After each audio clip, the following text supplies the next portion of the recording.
aleykum sama gars yi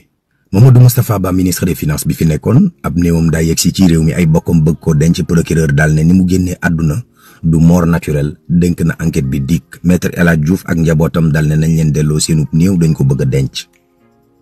général Kandé ne dina porter plainte ndax dañ ko jiiñ na da doon ruumandaat ak a waajal ab coup d'état.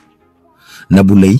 liberté provisoire njabootu Aziz Dabala ne procureur na leen expliquer lu tax mu am ko ay avocat Nabou Leye daal ne nit ñee nekk ci internet bi di wax lu ñu xamut waaye dossier Nabou Leye bi dafa vide te loolu mënu ko faa tee. ñi xam wàllu gerte nee nañ Mabouba Diagne bu fexee ba gerte gi exporté wuñ ko musiba dina am ci réew mi boo xam ne nit mosu koo gis. waaw wàllu politique Anta Babacar Ngom dal ne Pastef nañu bàyyi enfantillage bi buy wax ci wàllu plainte bi.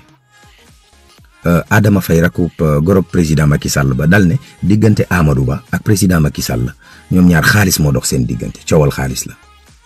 Amadou Ba ca njum Cheikh Omar Anne joxor bi ko dal ne ko fi mu nekk ni titre foncier bi yaa ko yor moom Cheikh Omar Anne dal ne président Macky Sall daf leen trahir waa sàmm sa kàddu ñoom Barthélémy Dias ba ñu yeggee fee nga xam ne moom moo di Médina nee nañ foofu lañ bëgg a def pôle économique bi waaw nan la tuddati Bougane Gueye Dany dal ne woteel Pastef mooy woteel Cheikh Omar Diagne te woteel Cheikh Omar Diagne mooy xeex kilifa diine yi ci réew mi. diggante Louga Njaareem ak Mbacké Pastef toj nañ ko Ousmane Sonko duy ko ba mu rembet joxe fa ay digaale campagne bi aljuma 0 heure lay jeex. Reug-Reug def na jaloore joj néew na ci athlète ci Afrique mu def ko champion du monde Reug-Reug.